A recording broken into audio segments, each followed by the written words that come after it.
El taller de Lia era mucho más que un espacio de trabajo, era un vestigio de otros siglos, un santuario resguardado de todas las modernidades. La luz se filtraba tímida entre cortinas de lino grueso, animando las motas de polvo que flotaban entre los estantes abarrotados de volúmenes susurrantes. Libros encadenados, tintas en vidrio azul cobalto, lupas de latón y filigrana.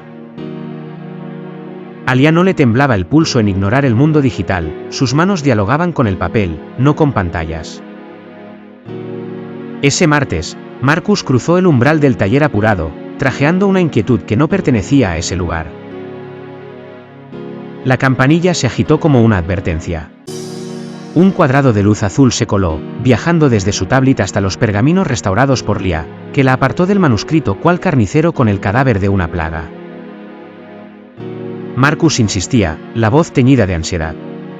Había algo en el nuevo chip IGIS que se lanzaría mundialmente al día siguiente. Un fallo, una irregularidad, un estancamiento eléctrico inexplicable.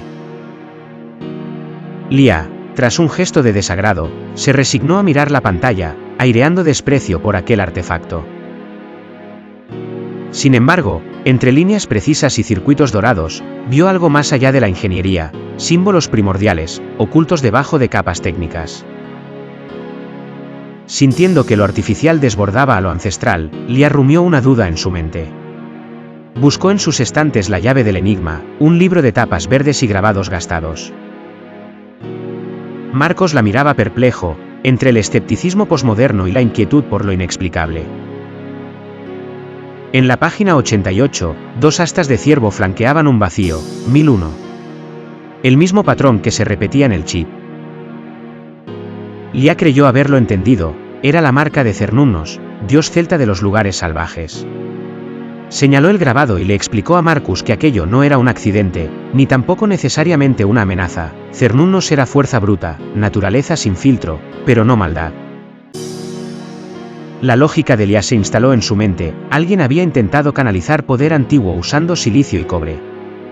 Una idea extravagante, peligrosa quizá, aunque racionalizada por el alivio de haber identificado una figura familiar en ese caos digital. Marcus, sin embargo, no respondió, el miedo lo silenció. Lia exhaló, convencida de haber nombrado al adversario correcto. Era un error crucial. Capítulo 2, el olor a cobre. Esa noche, Marcus se fue y Lia quedó sola, preocupada por las energías extrañas que sentía fluir en su apartamento. Curiosa y precavida, decidió realizar un ritual de limpieza. Su intención era sencilla, si la fuerza que rondaba era Cernunnos, respondería a los elementos naturales. Reunió ramas de roble, agua de lluvia y sal de roca, preparó el altar y encendió velas. El cuarto se llenó de una luz azul eléctrica y la temperatura cayó bruscamente. Algo no estaba bien. Donde debería respirarse aroma de bosque, solo percibió un fuerte olor a ozono, a cables y cobre oxidado, como sangre seca mezclada con metal frío. Un ruido agudo, similar al antiguo sonido de módem, retumbó en su cabeza. Lia se dio cuenta, esto no era magia natural. Capítulo 3, la sombra con retraso. Desconcertada, salió a la calle buscando aire. Bajo una farola se agachó y, al levantarse, miró su sombra proyectada sobre la pared de ladrillo. Notó algo extraño, al mover el brazo, su sombra tardó 2 segundos en replicar el gesto, como si la realidad tuviera lag. Entonces, la sombra comenzó a mutar, su cabeza se adornó con cuernos, pero no los ramificados y majestuosos del dios antiguo, sino antenas gruesas y afiladas como metal industrial. La farola parpadeó en código Morse, deletreando, soy vacío. No se trataba de Cernunnos, sino de algo completamente distinto. Capítulo 4, sueños de código y carne. Esa noche se refugió entre libros, incapaz de dormir en su cama. El sueño la capturó, llevándola a un servidor infinito con paredes de carne humana conectadas por cables. Allí vio a la entidad, gigantesca, sentada en un trono de chatarra tecnológica y huesos. Su voz era coral, perturbadora, no reino sobre ciervos, sino sobre el ingenio. Doy el chip, y con él, el control. Al despertar, Comprendió su error, era un demonio de la tecnología, una antigua fuerza que se alimentaba del progreso humano. Capítulo 5. La investigación analógica. Decidida a hallar su verdadero nombre, Lia fue a la biblioteca universitaria y evitó mirar las pantallas. Lia abrió la ventana de su mente y recordó a Marcus diciendo, solo serán 7 cifras. Solo así funcionará. Pero el vacío ahora tenía voz, y ella supo que ese dígito faltante era una trampa, un bucle lógico. El demonio digital nunca dejaría que el ritual diera frutos. Frente a Lia, la sombra crecía, distorsionando la luz con cada respiración eléctrica. El olor del ozono impregnaba la sala, las chispas bailaban entre los fragmentos de radio y los trozos de calculadora. Lia retrocedió hasta la puerta, sintiendo la taquicardia en el pecho, pero se obligó a mantenerse dentro del círculo. No era el momento de flaquear. La figura levitó, proyectando frases en el aire como interferencias en la televisión. El códex decía, guarda el silencio cuando el humo hable. Lia aplicó lógica, no fe. Tapó sus oídos, concentrándose en el algoritmo del libro antiguo. Había una frase al pie de página, el último dígito es lo que resta cuando todo es cero. La electricidad en la casa fluctuó con violencia. Las luces parpadeaban, las pantallas de los aparatos agotados se reencendieron, mostrando un error, 0000000, y luego la cifra cambió lentamente, iluminando el círculo místico, 1. Lia comprendió al fin, el demonio necesitaba ser contado, no nombrado. El yo final era el inicio, el único dígito que sostiene el sentido ante la anulación total. Lia gritó el número, clavando la tiza en medio del pentagrama, recitando el código raíz, 2, 4, 7, 0, 8, 9, 1. La sombra rugió como un modem furioso, intentando llenar todos los puertos de red, todas las conexiones eléctricas, reteniendo la forma humana, robándole calor a la casa. Pero la jaula de Faraday, armada de desechos y chatarra, resistió. El demonio digital, Belfegor, retrocedió, evaporándose en bit tras bit. El aire quedó vibrando, si un enjambre de datos liberados de zumbar en el silencio azul de la habitación.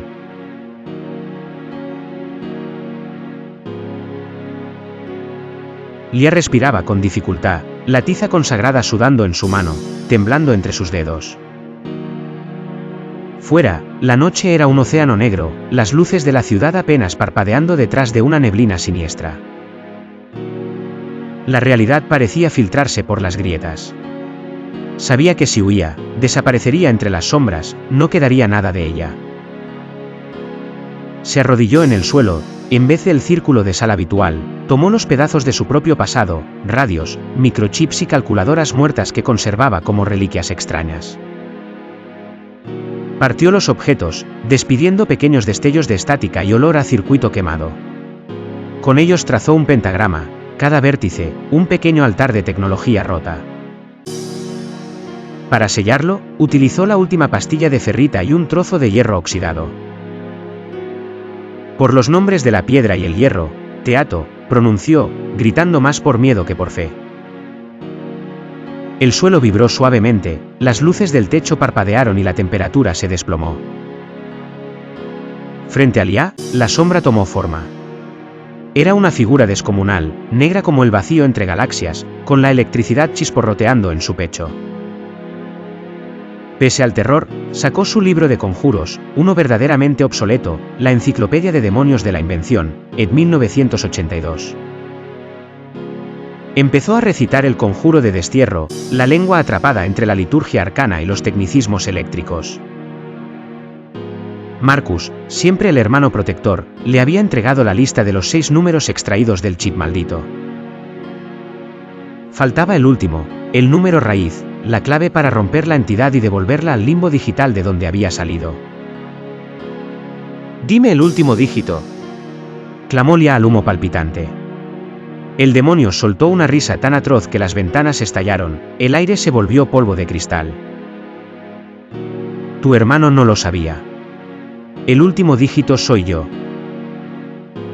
El círculo protectivo titilaba, perdiendo coherencia, absorbiendo las descargas de la criatura. Lia sintió que la realidad se derretía, la línea entre materia y código borrándose. El olor a ozono impregnaba el aire del taller, eléctrico y pesado, como antes de una tormenta. Lia sentía que estaba al borde de algo irrecuperable. Las antiguas máquinas alrededor parecían observarla, expectantes, aguardando el desenlace. Tiene en sus manos el fragmento de código, esa secuencia que, según la leyenda digital, haría posible la conexión definitiva entre lo humano y lo desconocido. Lia sabía que los límites estaban a punto de desdibujarse. De pie ante el círculo de conductores y cobre, Lia recitó las palabras enseñadas por su abuela y los algoritmos leídos en foros clandestinos. El aire vibró, los LEDs parpadearon como si tuvieran conciencia propia. Una vibración profunda se apoderó de Lia, no era dolor físico sino algo que corría por la arquitectura invisible de mente y memoria. Sus recuerdos de infancia, las tardes jugando con Marcus entre hojas y cables, se superponían con imágenes de máquinas imposibles, engranajes que susurraban secretos, circuitos que latían con pulsos de hambre. El suelo la recibió con violencia. Lia convulsionó mientras sus sinapsis se reestructuraban. Por fin, el taller se llenó de silencio, solo perturbado por el ruido difuso de la respiración agitada. El ozono dejó paso al aroma de vainilla y papel. Lia se levantó temblorosa. Se acercó al espejo roto y, con manos que no sentía del todo propias, tomó un fragmento de cristal. Cuando se miró, sus ojos verdes eran como siempre, pero al parpadear, por un instante, sus pupilas se rasgaron verticalmente, dos líneas parpadeando en negativo. Afuera, la ciudad despertaba. El amanecer tiñó las calles de naranja. Marcus la divisó y corrió hacia ella, ansiedad latiendo en cada paso. Lia, ¿estás bien? El lanzamiento del chip se canceló. Hubo un error masivo en los servidores centrales.